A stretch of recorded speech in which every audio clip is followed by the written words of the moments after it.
E aí, irmãos, graça e paz a todos, boa noite. Vamos seguir a nossa visão panorâmica do livro de Êxodo. Hoje vamos falar sobre o capítulo 7. Então, Moisés e Arão, eles vão até a presença de Faraó e inicia-se os sinais e as pragas do Egito.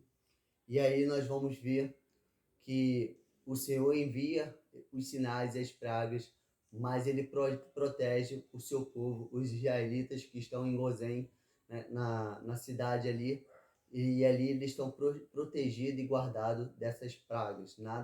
Nenhuma das pragas atinge o seu povo. E nós vemos então também que durante a leitura que os magos, os feiticeiros, os sábios, eles se ajuntam para fazer os mesmos sinais e pragas feitas por Moisés e Arão, e algumas eles começam a fazer, tipo, a vara de Arão também é jogada, transforma em cobra, e aí os magos também jogam deles, também se transformam em cobra, mas a de Arão vai lá e engole a dos magos. E aí depois nós vemos que Arão bate lá com a vara, lá, transforma a água em sangue, e, e os magos também fazem a mesma coisa através do ocultismo. Então, algumas coisas os magos fizeram, mas tudo que os magos faziam, eles não revertiam, eles não retiravam, como acontecia quando Moisés orava a favor de Faraó para que aquela praga cessasse. Então, vamos iniciar aqui nosso capítulo 7, versículo 3. Eu, porém, endurecerei o coração do faraó e multiplicarei os meus sinais e as minhas maravilhas na terra do Egito. Então o Senhor fala que ele vai endurecer o coração de faraó. Isso não significa que o faraó tinha um coração mole. O faraó ele tinha um coração duro. Mas significa que o faraó ele poderia ficar tal ponto assustado de querer liberar o povo, mas não da forma que Deus queria, que fosse todo o seu povo e que eles fossem abençoados com prata, ouro, linho, etc. E aí o Senhor fala que ele vai endurecer o coração de Faraó somente pelo fato que o Senhor quer mostrar a sua grandeza, ele quer mostrar o seu nome, que é forte e poderoso na terra do Egito, tanto para os egípcios, como para os israelitas e como para a gente hoje, que temos a palavra em nossas mãos e podemos ler essa história na qual nós acreditamos 100%. E aí, versículo 7, irmãos, versículo 7 é lindo. Fala assim: Moisés tinha 80 anos e Arão 83 anos quando foram falar com o faraó. Irmão, se você já está na terceira idade e acha que a sua vida é para ficar sentada no banco, porque já chegou um momento que você não tem mais o que fazer, você está muito enganado, irmãos. O Senhor não chamou somente Moisés e Arão com a idade avançada, ele chamou Abraão também. Então, o Senhor, ele não tem uma idade específica, ele chama jovens, 16 anos, ele chama jovens mais novos, 12 anos, 11 anos para ser reis. A gente vê isso na história. E ele chama pessoas já com 80, 83 anos para serem o seu porta-voz. Então, não pense, não fique acomodado com a sua vida se você já está na terceira idade. Não fique acomodado.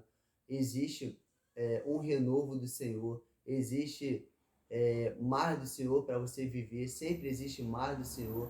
Não existe experiência que você tenha vivido que Deus não possa te dar uma dose maior. Então, tenha bom ânimo. E como Caleb, né? Caleb estava já com 80 e poucos anos e ele estava com bom ânimo, com vigor, e ele lembra da promessa do Senhor e fala para José: José, agora eu quero ir lá pegar a minha terra. Então, irmão, tenha bom ânimo e mantenha-se firme, não se acomode com a sua idade, beleza? E aí vamos lá, capítulo 7, então, a idade, capítulo 11. O faraó, porém, mandou vir os sábios, os feiticeiros, e eles, os magos do Egito, também fizeram o mesmo por meio do ocultismo. Então, transformaram ali a vara também em uma cobra. E aí nós vemos depois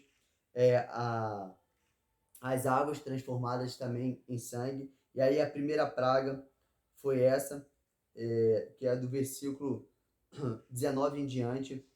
E aí, versículo 22 fala: ó, mas os magos do Egito fizeram o mesmo por meio do seu contígio. Assim o coração do faraó se endureceu e não os atendeu como o Senhor tinha dito. Então, o Senhor estava deixando o coração de Faraó duro para que ele não liberasse, porque ele queria que o seu nome fosse visto como o Senhor Todo-Poderoso. Ele queria esmagar os deuses falsos do Egito. E aí, e não só queria, como ele fez, né? E aí nós vamos capítulo 8, a segunda praga, a praga das rãs. E aí, versículo 7, fala que os magos fizeram também da mesma forma. E aí, versículo 13, me chama muita atenção, fala assim: o Senhor fez conforme a palavra de Moisés e as rãs morreram nas casas, nos pátios e nos campos. O que significa, irmão? O Senhor fez conforme as palavras de Moisés.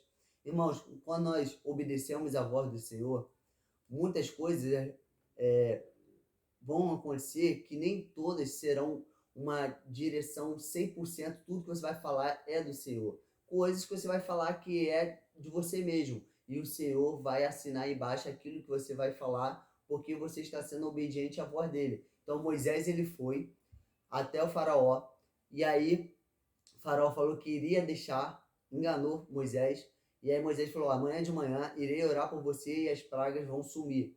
Mas Deus não tinha falado para Moisés orar por ele no outro dia, mas Deus foi lá e assinou conforme Moisés disse. Então, esse é o tipo de relacionamento que o Senhor quer que nós venhamos ter com ele, que possamos obedecer à voz dele a ponto dele também honrar tudo aquilo que nós viemos fazer em seu nome. Amém, irmãos? E aí, a terceira praga é a praga dos piolhos. Os magos tentam fazer, mas eles não conseguem fazer. A, a quarta não, a terceira do piolho, né? A quarta é a das moscas.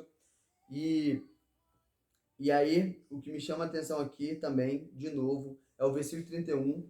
E o Senhor fez conforme a palavra de Moisés e afastou o enxame de mosca da casa de Faraó. Então, de novo, o Senhor, ele tem prazer que isso esteja registrado. Ele de novo fala: e o Senhor fez conforme a palavra de Moisés. Então, nós vemos constantemente isso, que Deus mostrando o relacionamento que ele queria ter com Moisés, não somente um relacionamento de servo, onde ele mandava fazer, mas um relacionamento de amigo, onde ele também ouvia o que seu amigo estava dizendo. Então o Senhor não nos quer que sejamos servos, mas ele deseja que sejamos amigos.